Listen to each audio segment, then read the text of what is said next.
In the world of pop culture, Lizzo has made news because former tour dancers accuse her of harassment and hostile work environment in a lawsuit. The news reads 3 of Lizzo's former dancers have accused the singer of sexual harassment and creating a hostile work environment in a lawsuit filed Tuesday. They also alleged that she pressured one of them to touch a nude performer at an Amsterdam club and subjected the group to a, quote, excruciating audition after leveling false accusations that they were drinking on the job. The dancers accused Lizzo, a performer known for embracing body positivity, calling attention to one dancer's weight gain, berating, then firing that dancer after she recorded a meeting because of health conditions. The suit, filed in Los Angeles Superior Court and provided to NBC News by the plaintiff's law firm, also accuses the captain of Lizzo's dance team of proselytizing to other performers and deriding those who had premarital sex while sharing lewd sexual fantasies, simulating oral sex, and publicly discussing the virginity of one of the plaintiffs. The suit does not say if Lizzo knew about the allegations linked to the dance captain, Shirlene Quigley, but the plaintiffs believe the singer was aware of their complaints about her, according to their lawyer, Ron Zambrano. Before I get into any of this, could you,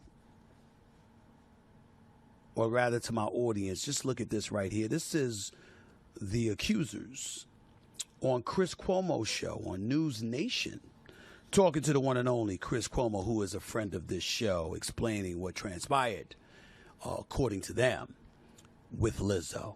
Take a look. I first want to let people know that it doesn't matter who the employer is. In this industry, dancers specifically are treated like we cannot be human. We are held to a standard that is inhumane, and it doesn't matter if the person employing you is a well-known plus-size black woman who you think will give you a safe space. That's not always the case. And the biggest thing that people can take away is also that hurt people do hurt people. So, Noel, is this about the people around Lizzo and Lizzo didn't stop it, or did Lizzo body shame or harass? No, I think it was a little bit of both. As far as the body shaming, it didn't personally happen to me, but I did see it done. And I'll let Ari speak a little bit more about that later. But as far as like the other accusations, like the mistreatment, the disrespect, you know, talking down to us and cursing at us, it was all extremely unprofessional and like such a hostile environment. And I can confidently say that all of those things were not just coming from her management team, not just coming from her dance captain, but also from her directly. Really? First of all, when I looked at that, particularly the photos of Lizzo, all I could think about is I got to get my man Pooley on the show. Boy, would he be happy. See, all of us have our proclivities. All of us have our taste, our preferences. Okay? Unapologetically, I like women considerably smaller than a Lizzo. I bring them in front of Pooley. Pooley will look at me, what the hell am I supposed to, what am I supposed to do with that? They're too damn skinny. Pooley would think Beyonce's too skinny. Pooley would think Beyonce with J-Lo might be too skinny. I got to get Pooley on the show because he's an expert that can speak about this. I am not exaggerating. People, my team keeps laughing at me. I'm dead serious. I'll bring him on the show. He's my lifelong buddy. I don't care how we never hang out because we have almost nothing in common except our love for one another as brothers. I've known him since 1 year old. His brother is the father to my sister's daughter, my oldest niece, Danielle. We're that close. We're family. Pooley, Rodney Cowan, a.k.a. Pooley. Let me tell you something. Lizzo might be too small for Pooley. I'm not laughing. I'm not joking. It's not an exaggeration. It's not an exaggeration. I've seen Pooley with a woman who would sit in a car and the car would tilt. And Pooley complained because she was losing weight. I'm not exaggerating. It's the truth. It really is. I'll bring him on to confirm because y'all think I'm joking. I'm telling you his name. But the reason why I bring that up is because I'm looking at Lizzo and I'm saying she body shamed somebody. I find that very difficult to believe. I just do. I don't know. I wasn't there. But when we talk about the other elements, oh my God, you know, the way she talked and, you know, she was disrespectful. And there's a lot of people that can say that about bosses. I don't know. I'm not trying to dismiss it because there are bosses out there that are a bit too excessive and hostile.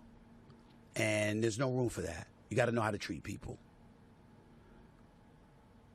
But when you're let go, I don't know. And then they talk about dancers and how dancers are treated as inhumane. Okay. You may have a point. You would know. I wouldn't. But what I will say this, dancing, being a dancer is very, very physically exerting. And you got to be in shape.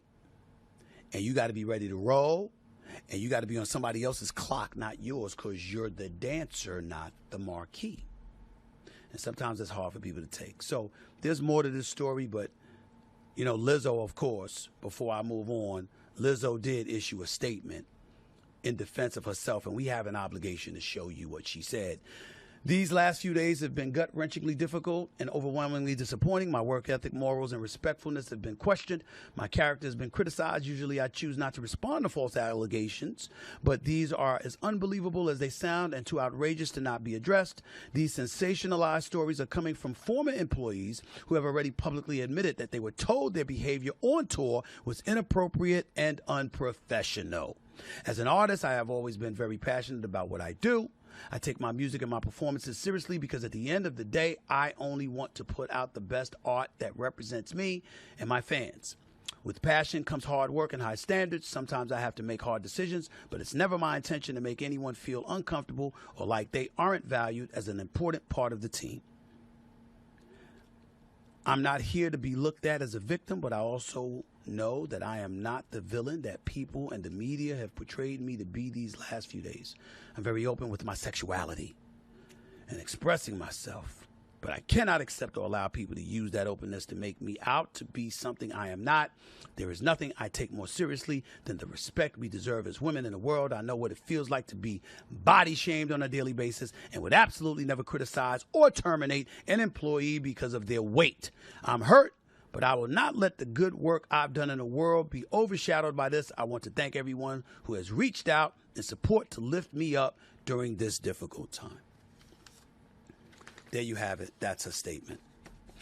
I will tell you, sometimes people don't perform. And sometimes as a boss, you don't feel like being nice. You want your point heard. How you do it is another matter. But you certainly want your point to be heard. And when bosses are displeased, I haven't encountered too many bosses that are displeased with employees. And they go in their face and smile and say, you know what? Your performance really sucks. And I just want you to know that, but I love you. It's not how it works. Just a thought.